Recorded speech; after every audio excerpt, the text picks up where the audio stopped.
Baik, langsung lanjut ke materi yang kedua, yaitu tentang merancang konsep. Nah, merancang konsep adalah langkah awal yang kritis dalam proses kreatif itu sendiri di dalam berbagai bidang, termasuk desain grafis, seni, perancangan produk, dan banyak lagi gitu. Nah, konsep itu adalah fondasi dari karya seni yang kreatif, dan pengembangan konsep yang baik dapat membuat pekerjaan menjadi lebih efektif dan memukau. Nah, dalam mata kuliah ini kita akan membahas 3 aspek penting dalam merancang konsep, yaitu tentang aliran sistem secara umum, pesan agar mudah diingat, dan juga rencana yang kreatif gitu.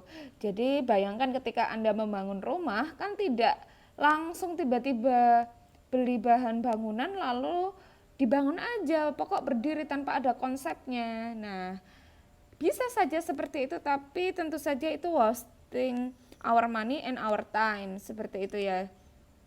Jadi, mari kita belajar tentang yang pertama adalah aliran sistem secara umum.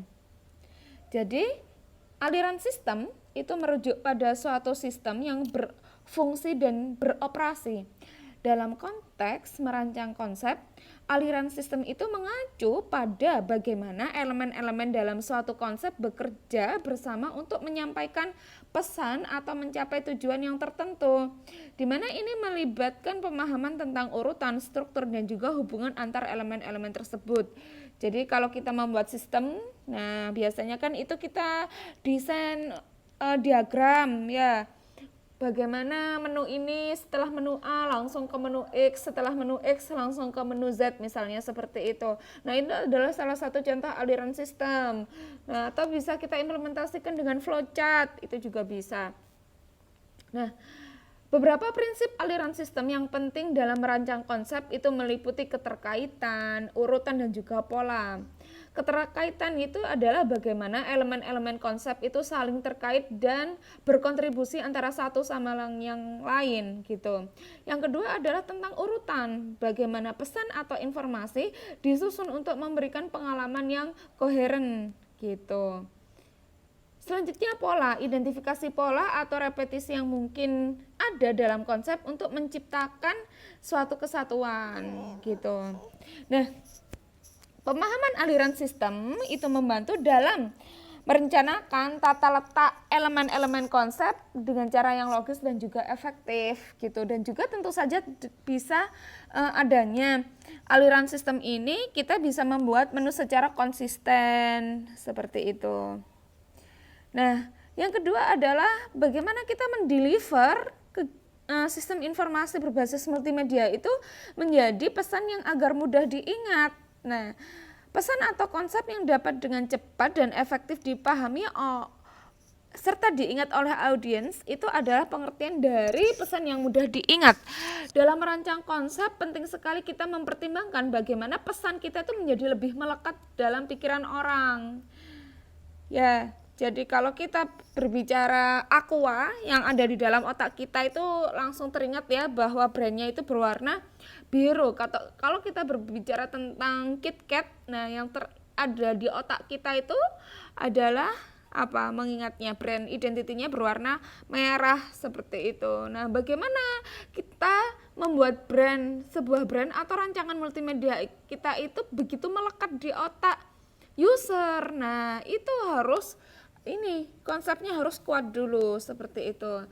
Nah, beberapa strategi untuk menciptakan pesan yang mudah diingat meliputi kesederhanaan, kontinuitas, dan juga repetisi. Yang pertama adalah kesederhanaan. Sederhanakan pesan atau konsep kita sehingga mudah dipahami tanpa banyak kompleksitas gitu. Semakin sederhana, nah itu insya Allah akan bisa diterima dengan audiens atau user kita dengan cepat, nggak kompleks, desainnya itu nggak banyak tulisannya seperti itu. Kontinuitas, gunakan elemen-elemen yang konsisten ya, konsisten dalam konsep untuk memudahkan pengenalan. Jadi logonya untuk login, ya icon untuk login itu juga harus sama gitu. Untuk setting di page yang pertama bagaimana, iconnya di page yang kedua juga harus bagaimana. Yang ketiga adalah repetisi. Ulangi elemen kunci untuk memperkuat pesan. Jadi di dalam desain multimedia kita, dalam desain produk kita pasti ada sesuatu yang khas kan. Entah itu logo, entah itu warna atau apapun itu. Nah, itu kita bisa melakukan repetisi atau pengulangan agar pesannya itu tersampaikan dengan kuat gitu. Membuat pesan yang diingat itu penting dalam memastikan bahwa konsep yang dirancang memiliki dampak yang lebih besar pada audiens gitu. Yang ketiga adalah rencana kreatif. Rencana kreatif adalah panduan atau strategi yang digunakan untuk mengembangkan dan melaksanakan konsep secara efektif, di mana ini melibatkan pemikiran tentang bagaimana ide akan diwujudkan dalam karya yang nyata gitu. Nah, dalam merancang konsep, beberapa aspek yang diperhatikan dalam rencana kreatif meliputi apa? Penelitian, gitu, perencanaan visual, eksekusi, dan juga evaluasi. Di tahap penelitian, kita mengumpulkan informasi dan inspirasi yang relevan untuk konsep yang akan kita kembangkan.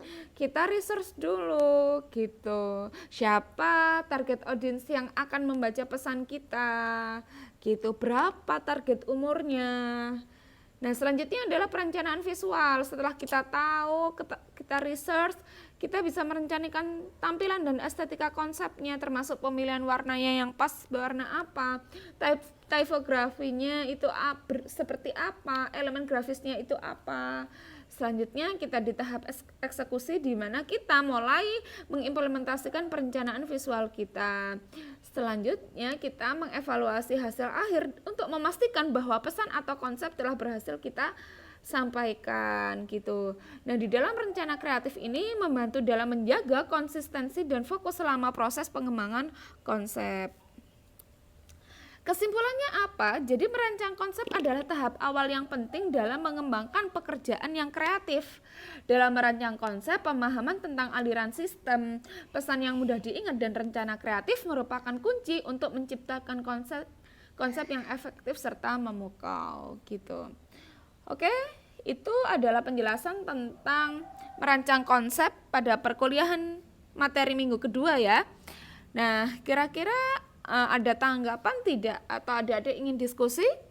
Oke, bisa kita diskusi di kolom komentar atau langsung di grup WA ya.